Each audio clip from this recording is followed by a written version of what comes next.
Në vitin 1942, pas një masakre ndaj shqiptarëve të Rrugovës, një burr vendosi të përballej vetë me komandantin që populli e konsideronte përgjegjës. Ngjarja ndodhi në zonën e Grozhdevcit. Sipas rrëfimeve që janë ruajtur në kujtesën e banorëve të Rrugovës, forca serbe vran civil shqiptar nga ato fshatra. Mes viktimave kishte gra, pleq dhe fëmijë. Kjo masakër la pas dhimbje të madhe dhe zemërim në gjithë Rrugovën. Një nga njerëzit që u prek drejt për drejt ishte një burr nga Shtupeqi i vogël. Ai quhej Sadri Elez i Bërdemaj. Thuhet se në atë ngjarje ai humbi disa nga njerëzit e familjes së tij. Për shumë banorë të asajane, kjo ishte një plagë që nuk mund të harrohej.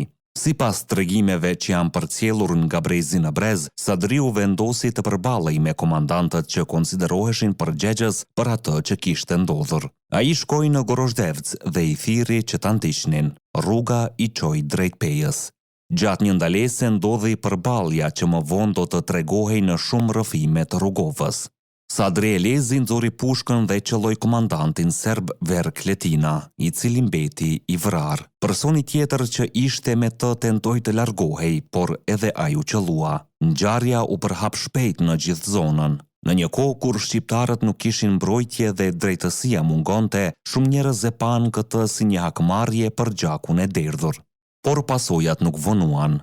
Sadri Elez i Bërdemaj u arrestua dhe u dënua me 20 vite burg. Megjithatë, historia e kësaj familje nuk përfundoi aty. Dekada më vonë, në vitin 1999, gjatë luftës në Kosovë, tragjedia goditi përsëri familjen. Djali i tij, James Sadri i Bërdemaj, u vran nga forcat serbe gjatë masakrës së Nabërgjanit. Dy kohë të ndryshme, e njëjta dhimbje. Dhe një histori që në Rrugovë vazhdon të tregohet edhe sot, sepse disa ngjarje nuk harrohen.